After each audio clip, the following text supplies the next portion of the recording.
जब हाथी पर वार होता है जंगल सन्नाटा ओढ़ लेता है। आज कुछ वैसा ही हुआ है। भारत ने वो कर दिखाया है जिसकी किसी ने कल्पना भी नहीं की थी। अमेरिका की सबसे बड़ी टेक कंपनियां अमेज़न, गूगल, माइक्रोसॉफ्ट, जिन्हें अब तक भारत एक मार्केट की तरह ट्रीट करता था, अब उन पर भारत ने लगाया है तगड़ा टैक्स। लेकिन सवाल ये है, क्यों? क्या ये कोई इकोनॉमिक पॉलिसी का हिस्सा है या फिर मोदी सरकार का एक बहुत ही सोचा समझा डिजिटल जवाब? कहीं ऐसा तो नहीं कि भारत अब विदेशी कंपनियों से कह रहा है इतनी आसानी से पैसा नहीं कमाओगे? क्या यह अमेरिका को दी गई कोई छुपी चेतावनी है या फिर मोदी सरकार डिजिटल उपनिवेशवाद को तोड़ने की शुरुआत कर चुकी है? इस कदम से विदेशी निवेशकों में हड़कंप मच गया है, लेकिन देश के भीतर एक नई बहस भी शुरू हो गई है। क्या ये टैक्स भारत की आत्मनिर्भरता का संकेत है या फिर कोई राजनीतिक चाल जिसके पीछे कई परतें छुपी हैं? इस वीडियो में हम बताएंगे पूरा सच, सरकारी रिपोर्ट्स, डेटा और मीडिया की परतों को खंगाल कर, क्योंकि जब सच्चाई और अफवाहें टकराती हैं तो एक सवाल सबसे बड़ा बन जाता है, क्या वाकई अमेरिका पर बरसा भारत का कहर? दरअसल हाल ही में अमेरिका के पूर्व राष्ट्रपति डोनाल्ड ट्रंप ने एक ऐसा बयान दे दिया जिसने सीधे भारत की साख पर सवाल खड़ा कर दिया। उन्होंने खुलेआम कहा, अब माइक्रोसॉफ्ट, गूगल और एप्पल जैसी कंपनियों में इंडियन प्रोफेशनल्स को काम मत दो, हायरिंग बंद करो। ये सिर्फ गुस्से की बात नहीं थी, ये सोच पर हमला था। एक ऐसी सोच जिसमें भारत की प्रतिभा अब खतरा लगने लगी। लेकिन ट्रंप की यह धमकी ज्यादा देर टिक नहीं पाई। महज 48 घंटे के अंदर दिल्ली से एक ऐसी खबर निकली जिसने सबका ध्यान खींच लिया। भारत ने चुपचाप एक ऐसा डिजिटल दांव चला जिसने अमेरिकी टेक दिग्गजों की नींव हिला दी। ये कोई नाराजगी में उठाया कदम नहीं था, ये था एक शांत लेकिन सटीक पलटवार। अब बात सिर्फ टैक्स की नहीं थी, बात थी उस खेल की जो सालों से अमेरिका खेलता आया था। लेकिन अब भारत ने अपनी चालें दिखानी शुरू कर दी थीं। तो कहानी शुरू होती है वहीं से, जहां अमेरिका का अहंकार आसमान छूने लगा और भारत की कामयाबी आंख में चुभने लगी। डोनाल्ड ट्रंप, वही ट्रंप जो कभी बिजनेस फर्स्ट की बात करते थे, अब खुलेआम कहने लगे कि भारत अमेरिका से पैसा भी कमा रहा है और नौकरियां भी छीन रहा है।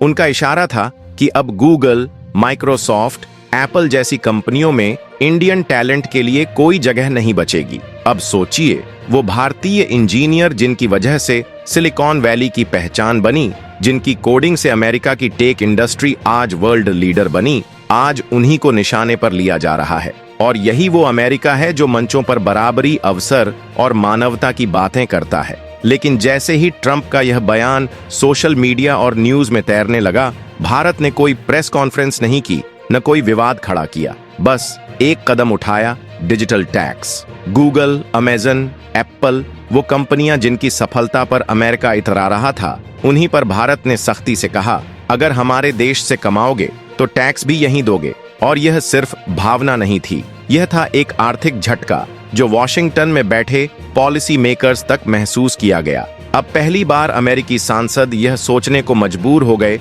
कि जो चालें हम खेलते थे, अब भारत उसी खेल में उस्ताद कैसे बन गया। इसलिए उन्होंने अगला वार सीधा भारत के प्रोफेशनल्स पर कर दिया। इन्हें नौकरी मत दो, बाहर निकालो। उनका इशारा साफ था, अब असली जंग शुरू होती है, और वो है पैसे की, वो भी अरबों डॉलर की। शायद बहुत लोग नहीं जानते होंगे कि अमेरिका की सबसे बड़ी टेक कंपनियां गूगल, अमेज़न, एप्पल, मेटा हर साल भारत से करोड़ों का रेवेन्यू कमा रही हैं। अब भारत ने कहा, इतना पैसा हमारी जनता से कमाओगे और टैक्स नहीं दोगे, ऐसा नहीं चलेगा। यहीं से कहानी बदली। यहीं से अमेरिका को पहली बार समझ आया कि अब भारत सिर्फ एक बाजार नहीं, बल्कि एक ताकत है जो अपने नियम खुद बना सकता है। अब आप सोच रहे होंगे, इसमें नया क्या है? बड़ी कंपनियां पैसा कमाती हैं, टैक्स चुकाना तो उनका फर्ज है, यही होता आया है ना। लेकिन ट्विस्ट यहीं छिपा है दोस्तों। इतनी जबरदस्त कमाई के बावजूद ये विदेशी टेक कंपनियां भारत में वो टैक्स नहीं देती जो देना चाहिए। और वजह, बहाना सुनिए, हमारा तो भारत में कोई परमानेंट ऑफिस ही नहीं है, तो टैक्स क्यों दें?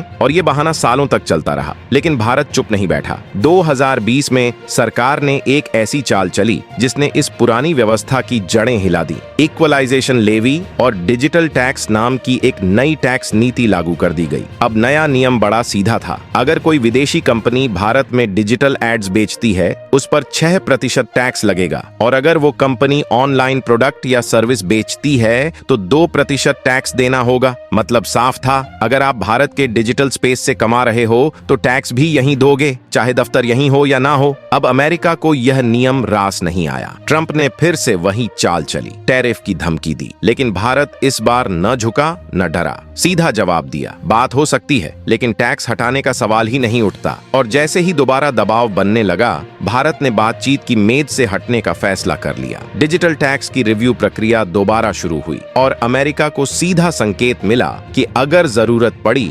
2% को 4% और 6% को 8% भी किया जा सकता है। अब जरा सोचिए, अगर इतना टैक्स बढ़ा दिया गया तो उन कंपनियों की हालत क्या होगी जो भारत से अरबों का मुनाफा खींच रही हैं, क्योंकि आंकड़े तो वाकई चौंकाने वाले हैं। गूगल हर साल भारत से करीब 5,900 करोड़ की कमाई करता है और सिर्फ विज्ञापनों से ही इसका सालाना रेवेन्यू 31,000 करोड़ से ज्यादा है। नेट प्रॉफिट की बात करें तो कंपनी 1,400 करोड़ रुपए से ज्यादा का मुनाफा कमा रही है। अमेज़न का सालाना रेवेन्यू भारत में करीब 25,000 करोड़ रुपए के पार पहुंच चुका है। हालांकि यह कंपनी अभी भी नुकसान में है, लेकिन इसका स्केल और पहुंच लगातार बढ़ रहा है। एप्पल की भारत से कमाई की बात करें तो अकेले आईफोन की बिक्री से ही हर तिमाही में कंपनी 20,000 करोड़ रुपए से ज्यादा का कारोबार कर रही है। भारत एप्पल के लिए अब दुनिया के टॉप 5 बाजारों में शामिल हो चुका है। मेटा, फेसबुक और इंस्टाग्राम मिलाकर हर साल भारत में 22,000 करोड़ से ज्यादा का एडवर्टाइजिंग कारोबार करता है और कंपनी का मुनाफा भी 500 करोड़ से ज्यादा है।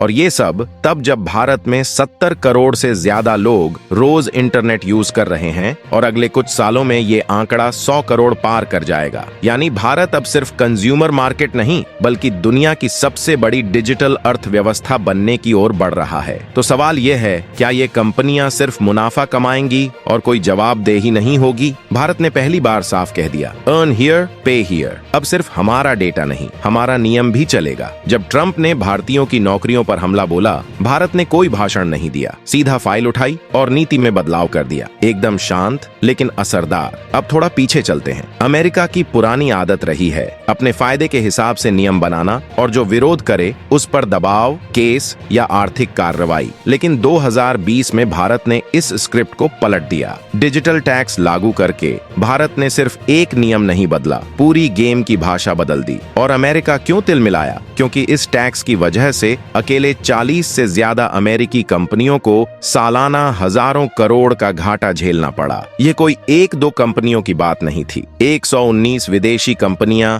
इस टैक्स के दायरे में आईं, जिनमें से 72 सिर्फ अमेरिका से थीं। नतीजा, अमेरिका ने इस मुद्दे को वीटीओ तक खींच ले गया। दावा किया कि भारत का टैक्स सिस्टम भेदभावपूर्ण है। लेकिन भारत ने वहां भी स्टैंड लिया। हम देश नहीं देखते, हम देखना चाहते हैं कि मुनाफा कहां से आ रहा है और वापस क्या लौट रहा है। WTO में भी भारत की स्थिति मजबूत रही और पहली बार अंतर्राष्ट्रीय मंचों ने माना कि डिजिटल टैक्स जैसे कदम वाजिब हैं, जरूरी हैं और हर देश का अधिकार है। अब विडंबना देखिए, अमेरिका खुद अपनी कंपनियों को विदेश में टैक्स देने पर क्रेडिट देता है, लेकिन जब भारत वही करता है तो उन्हें दिक्कत हो जाती है। असल में अमेरिका चाहता है कि भारत सिर्फ एक बाजार बना रहे जहां उनके प्रोडक्ट बिकें, लेकिन हमारे टैक्स और नियमों की कोई अहमियत न हो। लेकिन अब भारत वो भारत नहीं है। अब यहाँ आईफोन असेंबल हो रहे हैं, अमेज़न की ग्रोथ यहीं सबसे तेज है, मेटा और गूगल को सबसे ज्यादा आईबॉल्स यहीं से मिलते हैं। तो जाहिर है नियम भी यहीं बनेंगे। तो सवाल अब ये है, क्या भारत को और मजबूती से अपने हक के लिए खड़ा होना चाहिए? क्या डिजिटल टैक्स और सख्त होना चाहिए? आपकी राय जरूरी है, कमेंट जरूर करें। अगर जानकारी पसंद आई हो तो लाइक, शेयर और सब्सक्राइब जरूर करें। जय श्री राम।